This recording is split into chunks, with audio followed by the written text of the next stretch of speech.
Hi everyone, my name is David Rao and I'm the music teacher who blogs at makemomentsmatter.org. You can also find my ideas on Facebook, Pinterest, Instagram, Twitter, and a variety of other places when you search for my name, David Rao, or Make Moments Matter. I'm excited that you're hanging out with me tonight. It's my last Musical Mondays video of the school year, which feels totally crazy to say, but it's exciting to say because that means the school year is almost over. We've almost made it to the end. So tonight I'm going to be talking about some lessons that you can use through the end of the school year that might work with your students, but who knows, because kids are weird all times of year, but especially at the end of the year. So I put out a question earlier saying like, hey, what do you want me to talk about? What are you most interested in? One of your questions. And so many people said end of year lessons. So that's what I'm going to talk about. Some things that may or may not work, but let's talk through them anyway. Before I get to that, if you hear about anything that you're interested in, you want to learn more about, I have a whole page dedicated on my blog to the links I talk about and the resources I talk about in these videos. You can find that if you go to makemomentsmatter.org and click on the videos tab and use the drop down to find this current school year. Or you can just, wherever you're watching, listening, there's probably a link on the caption that will take you there. One more thing, if you are still excited about music learning at the end of the school year and you want to think about what can I do this summer to make myself a better music teacher / better person, I would encourage you to think about doing trainings this summer either in or Schulwerk or Kodály or whatever practice you feel, world music drumming that feels good for you and you're interested in. Reach out and take that step. It is absolutely worth it.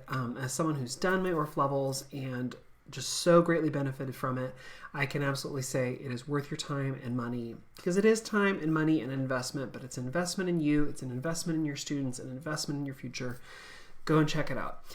If you're like, hey, I'm really interested and I want to spend my time this summer learning in beautiful Orange County, Florida, come and check it out. I'm teaching level 1 this summer with the Central Florida ORF chapter.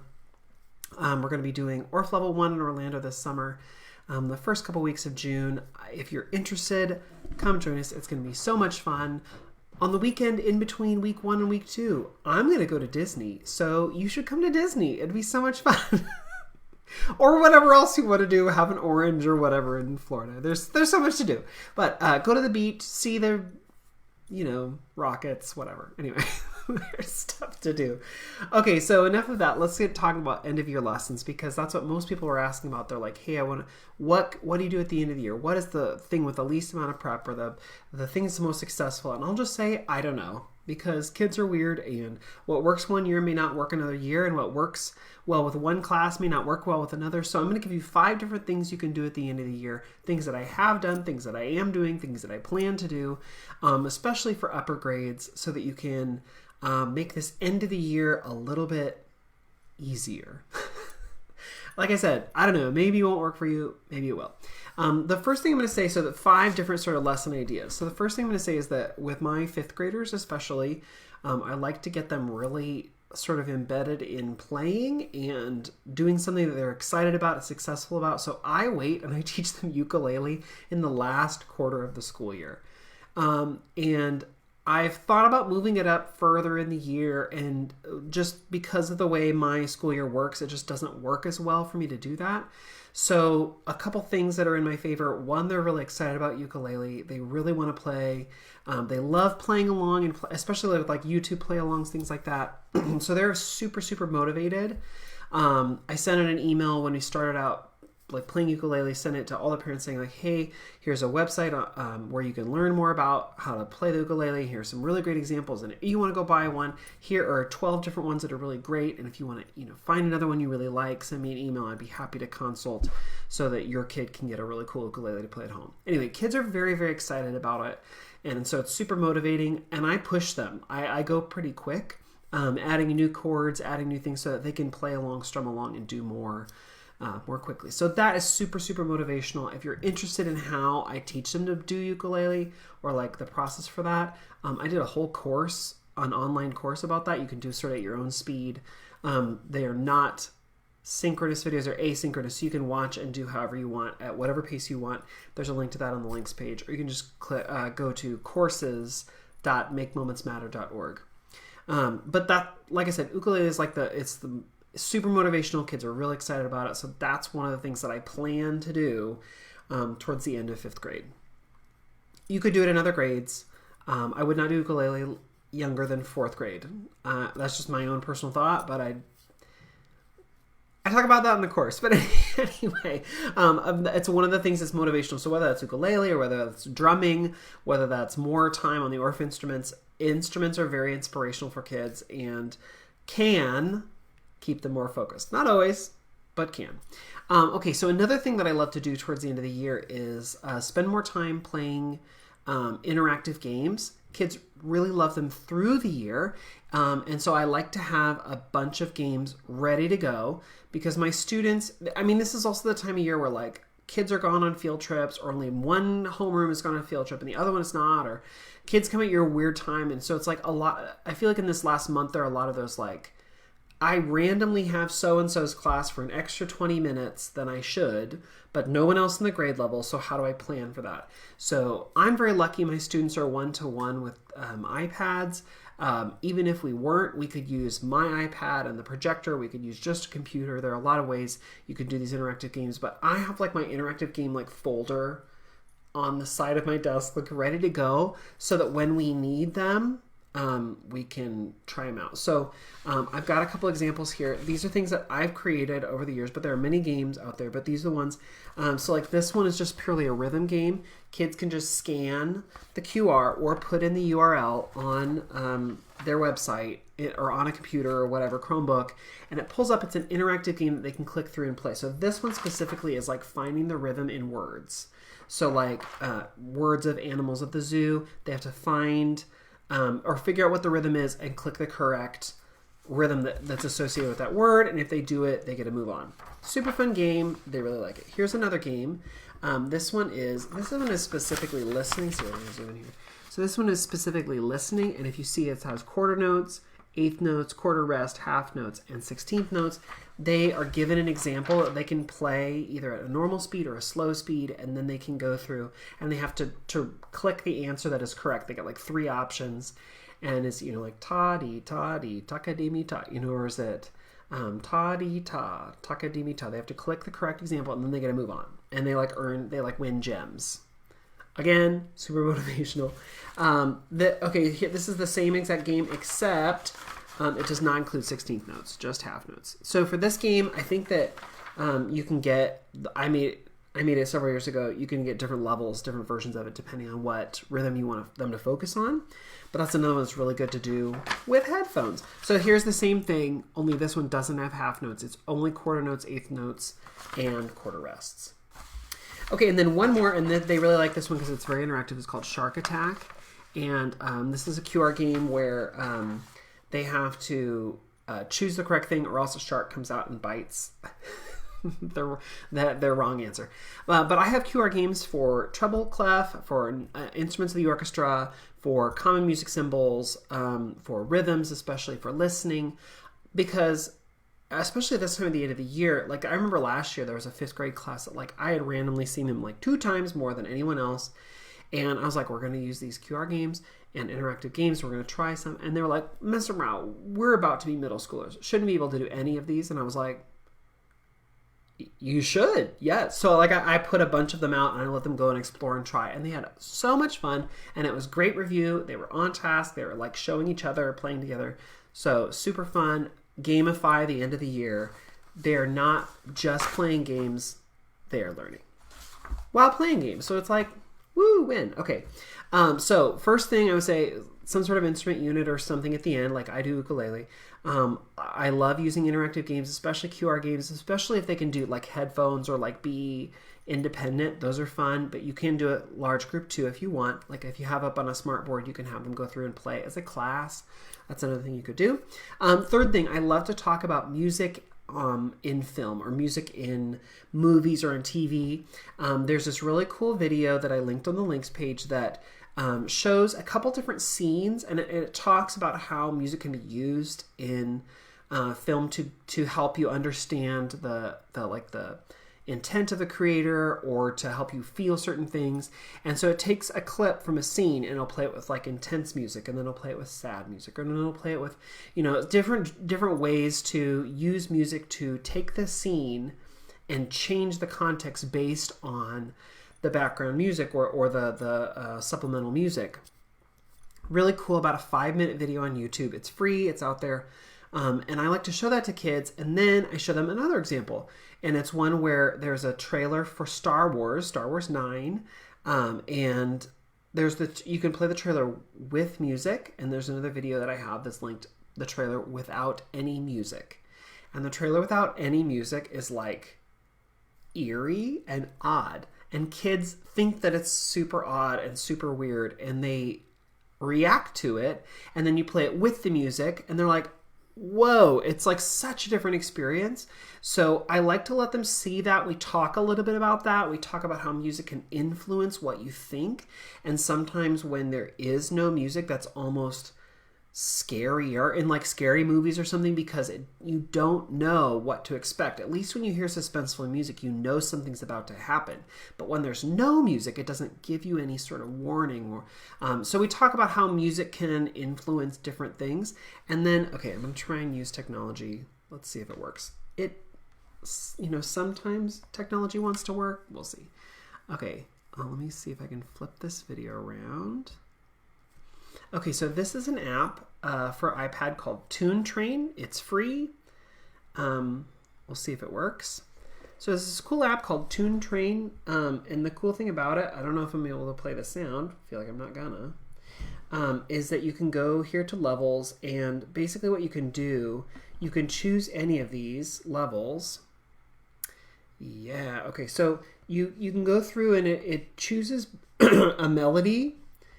You can create a melody going up and down. I'm pretty sure I've talked about this before, by choosing just little stations here. And as you go, you got to create your own little melody. Sometimes you can skip, sometimes you can't. Let's see, get to the end. Okay, and it will display the notation you've come up with along the way, which is cool. And so like if you change one, if you change one, it changes on the notation, right? So that's cool. You don't have to have that, but it's a cool app, and then it'll play it for you. Of course, you can't hear it because, of course, my sound doesn't want to work right now because that's the way technology happens for me. Anyway, so it goes along and it plays it, and as you go, so what you created with just iconic notation, it will play back for you. And then, like I said, it also will play it with the written notation, so kids can see that happening as well. That's cool. But the thing that ties it into this like film music is you can play it with backing tracks. So if you play this melody you've done without any track, that's cool to hear. Then if you play it with a classical track, that's cool. If you play it with Latin, it's the same melody. It just sounds different. You play it with the rock track, it's the same thing. It just, it completely sort of changes the tone of what you've created based on what backing track you have. So this is just one level. I think if I press this blue button, I think it's going to take, if I can exit back to my levels. And then each of these, like different levels, has different backing tracks. So let's look at Cordy, Candyland, or whatever it is. So this has classical, Latin, and pop as backing tracks. Let's see what another one might have. Goodnight Graveyard, what does that have? Classical, hip hop, and Latin. Okay, let's do one more. I think my favorite level is, I think it was Rock and Rainbow, because it had like sort of cool track. Yeah, pop, rock, pop, or rock. So it has some really fun tracks, but kids get really into this because they like being able to like create a melody, number one, and then also hear what it sounds like with different tracks, and not even changing anything about the melody, but only changing the backing track. That really does change the overall feel of the piece, which is very, very cool. That's called Toon Train, T-U-N-E, Train. It's an app for iPad. I'm pretty sure it's free because my district lets us download it to all the kid devices, and they don't let us do that unless it's a free app. So I'm pretty sure it's free, but it's a super cool app. Not at all like crazy sophisticated, but what you can do with it is really, really wonderful, and a great example. Even if you're like, I don't want to deal with this backing track stuff. If you just want to talk about melodic shape, or when the sound goes up, icons going up, it's great for that. So I use it at younger levels to talk about that, like melodic contour, but also for older grades when we're talking about the impact of music. They've done this in previous grades, so they like coming back to Tune Train and then just feeling, how does it feel different based on the backing track you add. That's a really fun thing to do.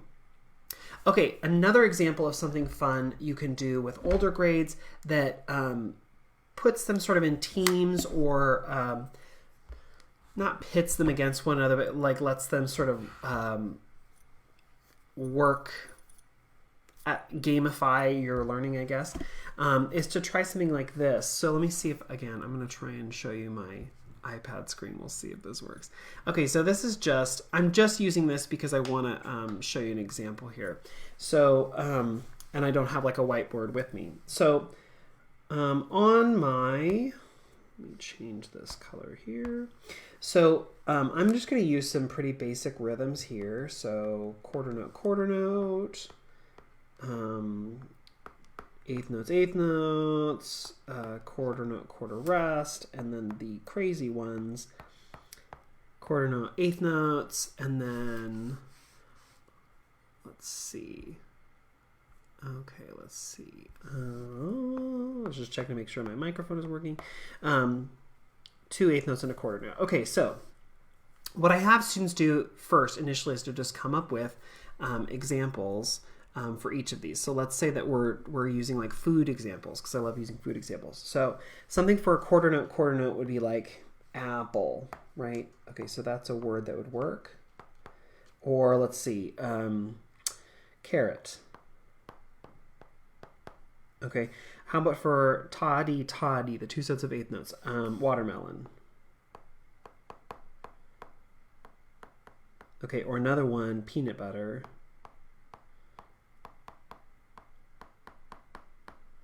Okay, and then for ta rest, could be like salt, milk, right? Anything. So going through and adding for the categories is great. So let me just go really quickly here. Blueberry. Woo! And then like, let's see, what's a good ta-di-ta? Carrot cake. Oh, I already have carrot up there. Oh, okay, carrot. Okay, now for the top line, I'm probably going to go through and just choose one of these. So let me just choose, I'm going to use milk. Okay, so now I have my 5 categories for ta. I have apple. Toddy is watermelon. Ta rest is milk. Toddy is blueberry. And ta is carrot cake. Okay, so you could make a super huge long list and let kids come up with something, multiple things for each category, and then decide which ones you like the best. And then I would say, okay, I'm going to give you foods, and you need to clap me back the rhythm. So I could do like apple, watermelon, and they go, apple, watermelon, right? Or watermelon, milk. Watermelon. I'd probably send them like, okay, I'm going to do 4 foods, and then you have to clap me back the rhythm. Let's see. Carrot cake, apple, milk. And they go, carrot cake, apple, milk, right? Okay, and so then what'd be really fun, you do that several times. You could let them work in partners and have to do the same thing, where one kid comes up with 4 different elements, and the other kid has to clap it or pat it or whatever, play it on a non-pitched instrument. And I usually say, like, you can reuse one of those things. So like if you say like blueberry apple, blueberry milk, you can reuse if you want. You could even do carrot cake, apple. Just try not to do 4 of the exact same, right? So you can give them some sort of parameters if you feel like it. If not, no big deal. Okay, so with this, then we can level up and we could go even trickier. You could say, okay, well, I'm going to give you a rhythm, and you need to tell me what the fruits are. Okay, so here's my first one. I'm going to do 2 foods, and I'm going to clap it, and you need to tell me what the foods are that I just did. Okay, I'm going to just do 2 of these foods. Okay, so here I go. I'll do that again. And hopefully they can figure out that that's watermelon apple, right? So like I could give them 2 of the foods and they could come up with the answer. And then you could have kids test one another, like in pairs or in a small group where one kid claps back 2 fruits or maybe 4 fruits, or maybe 9 fruits. These are just foods because I have carrot cake. It's not a fruit. But I did this once with all fruits. So I'm used to saying that with the fruits. So you could have kids do that together. And then what I like to do also is sort of like a culminating end of the class activity is have one small group come up with a pattern that they like, and the rest of the class has to figure out what it is. So like one small group. So it starts in small groups where they're just doing it with their friends, and then they do it with their small group for the class, and the class has to figure out what it is that they just performed.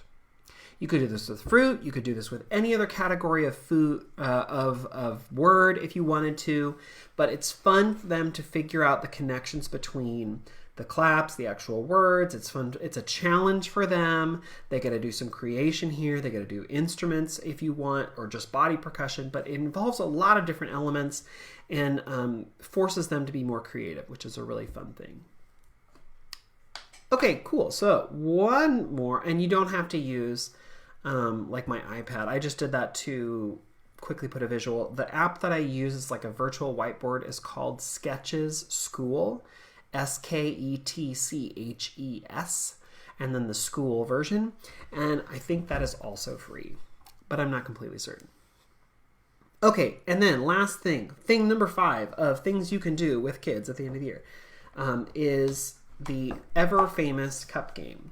So if you know the cup game, the clap, clap, pat, pat, pat, clap, move over, clap, grab, up, down, dump, bump, bump, you know, kids love to be like Pitch Perfect. And I was like, no, like me in summer camp in 1998 or whatever, you know. So like, yes, it was in Pitch Perfect. It was around long before that, right? So it's a camp favorite. It's a kid favorite. It's been around for a long time. So you could teach them the original if you haven't already this school year.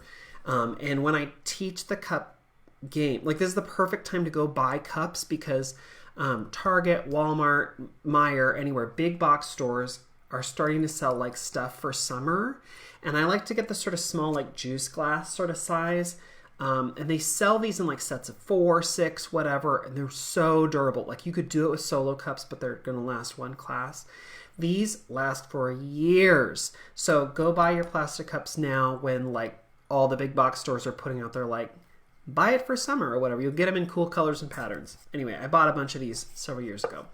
So I like to teach the basic cup game first. And on my blog, I've linked to a blog I did where you can do it with the song, I've been to Harlem, I've been to Dover. If you know that one, if you don't know that one, go check it out. I did a whole blog post about how you can teach that song and add the cup game.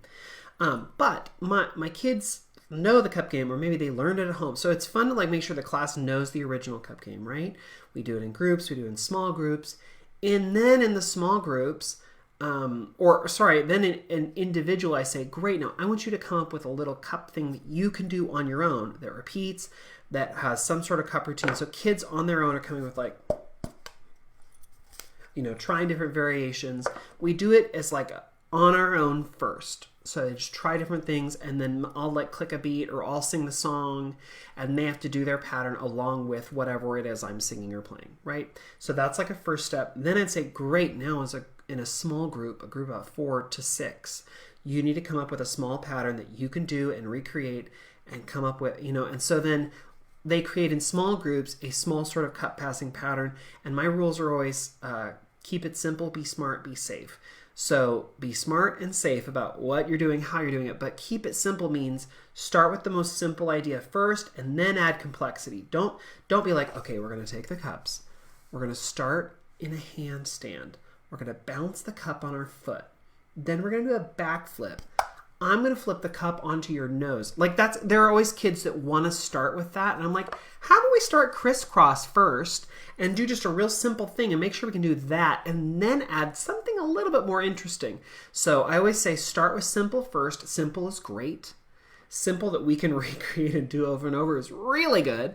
And then just slowly make it more complex. So I like I said, we do like the original version first, the original cup song, original cup game. And then we slowly add more complexity. And by the end, in small groups, they're creating their own passing patterns. This usually takes a couple days because the first time you have to like teach them the original cup song, and then they can do more and more and more, so that like as time goes on, they have a lot more freedom. And I found when I did this a couple years ago that when I did the cup thing towards the end of the year, that then it showed up in the talent show, and kids were doing stuff like this on the playground, and it was just very fun to see what they can come up with and to give them that time and freedom to create in small groups. A lot of the things I talked about today, you could also like take a video and share it through Seesaw, or share it with parents, or just have it for your portfolio or whatever. But just because these are like end of year lessons doesn't mean they're not super duper valuable, like as far as curriculum and teaching and learning and thinking. So take any of them and take videos and create memories with them, because it's all super fun stuff that you can do, but also stays curricular. Okay, so today I talked about 5 things that you can do towards the end of the year. I talked, if you're just joining, you can go back and listen. I'm going to post this as a podcast, but also post the video on YouTube and on Facebook. But I talked about using like some sort of instrumental unit sort of thing at the end of the year. I use ukulele, but you could also do drums, you could do Orff instruments, you could do whatever. Penny whistles. I mean, if you want. Kazoos. I wouldn't, but you could. I like talking about QR games because I especially have those ready, like I said when I was talking a little earlier, that like there are always those times where like, oh no, we can't go on the field trip because it rained, so you have this class unexpectedly. It's great to have all these QR games, and I linked a bunch of examples on my links page. I talked about film music and how you can talk with kids about how the backing track or accompaniment tracks, things like that, change the feel of film or change the feel, and how you can sort of demonstrate, try that out on your own with this cool app called Tune Train. And I talked about the connection between like body percussion and rhythm, and how you can have kids challenge each other. And then I just talked about the cup game and how you can let kids sort of improvise and create on their own. Those are the things I talked about today. I hope that gave you some ideas for end of the year. But like I said, who knows if any of these will work, because kids at the end of the year, unknown. They are they are a different kind of kid than beginning of the year kid. So try them out, see if any of these works. Send me a message and tell me that didn't work, and I'll say, yep, I warned you.